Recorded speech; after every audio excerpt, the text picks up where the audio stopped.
Francis Albert Sinatra, chanteur américain, acteur de cinéma, réalisateur, producteur, showman et chef d'orchestre. Lauréat d'un Oscar, 11 fois récompensé aux Grammy Awards, 4 fois aux Golden Globes et détenteur du prix Peabody. En 60 ans de carrière, il a enregistré plus de 2000 chansons et vendu plus de 150 millions de disques dans le monde. Sa voix est devenue l'un des symboles de son époque et ses chansons font aujourd'hui partie des grands classiques de la musique populaire. Frank Sinatra est né le 12 décembre 1915 à Hoboken, dans le New Jersey, aux 2 étages d'une petite maison de la rue Monroe. Sa mère, Nathalie Garaventa, surnommée Dolly, était une femme de petit gabarit mais au caractère bien trempé. Sa naissance a été compliquée. Le bébé était gros et mal positionné, et les médecins ont dû utiliser des forceps. Frank a gardé toute sa vie des cicatrices sur la tête, un léger défaut à l'oreille et une asymétrie du visage. Son père, Antonio Martino Sinatra, travaillait d'abord au chantier naval, puis est devenu pompier et capitaine de brigade. Les 2 parents étaient originaires d'Italie.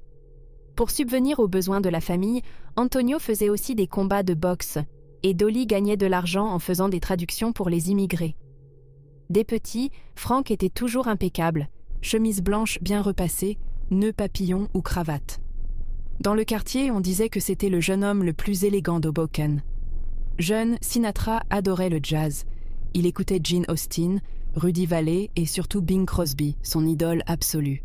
Ses parents tenaient un petit restaurant où il chantait pour les clients, souvent des chansons américaines ou italiennes. Il chantait aussi dans les clubs et à la radio locale, sans être payé, juste pour se faire connaître. En 1933, il voit Bing Crosby en concert à Jersey City et c'est décidé, il sera chanteur. En 1935, il rejoint un quatuor italo-américain, The Hoboken Four. Le groupe gagne un concours de jeunes talents et part en tournée nationale. Pendant 1 an et demi, il se produit dans un restaurant musical du New Jersey, fréquenté par des célébrités. C'est là que des producteurs le remarquent. En 1938, Frank est arrêté, accusé d'avoir promis le mariage à une femme respectable, puis de l'avoir trompé. Quelques semaines plus tard, on découvre que la femme était mariée et avait menti. Il est blanchi, mais l'affaire faillit ruiner sa carrière. En février 1939, il épouse sa première grande histoire d'amour, Nancy Barbato. Ils auront 3 enfants, Nancy, future chanteuse célèbre, Frank Jr. et Tina. De 1939 à 1942, Sinatra chante avec les orchestres de Harry James et Tommy Dorsey. Le contrat avec Dorsey était sévère, 43% de ses revenus revenaient à l'orchestre. La rumeur disait que la mafia l'aurait aidé à s'en libérer, mais rien n'a jamais été prouvé.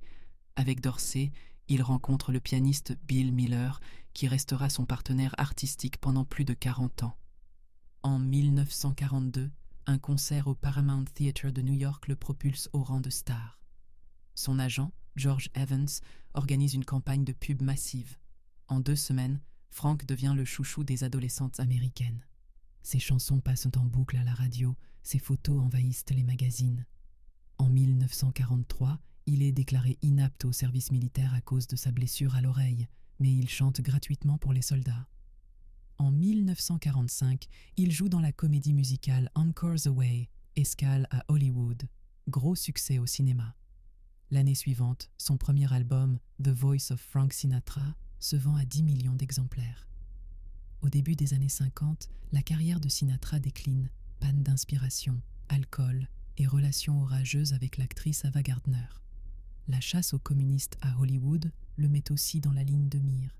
Il épouse Ava en 1951, mais le couple se déchire et divorce en 1957. En 1952, après une mauvaise grippe, il perd la voix.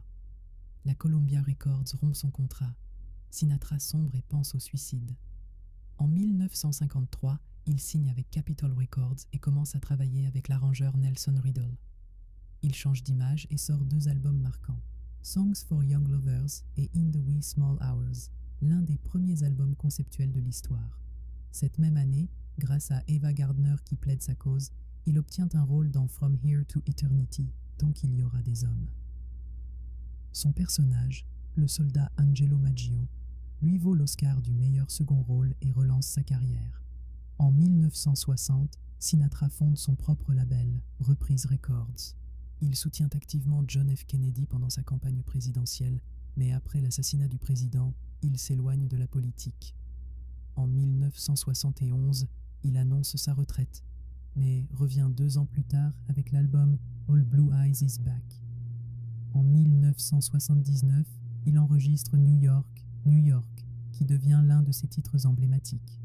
Dans les années 80, il reçoit le prix du Kennedy Center pour sa contribution à la culture, travaille avec Quincy Jones et continue de remplir les salles. En 1993, il sort Duets et Duets 2 avec Barbara Streisand, Tony Bennett, Aretha Franklin, Charles Aznavour, Liza Minnelli et d'autres. Son dernier concert a lieu le 25 février 1995. Le 14 mai 1998, Frank Sinatra meurt d'une crise cardiaque à l'âge de 82 ans. À Las Vegas, les casinos s'arrêtent pendant 1 minute pour lui rendre hommage. Il repose en Californie, près de ses parents. Ses 3 étoiles sur le Walk of Fame, pour la musique, le cinéma et la télévision, ne sont qu'un symbole de l'amour et du respect que le public lui porte encore aujourd'hui.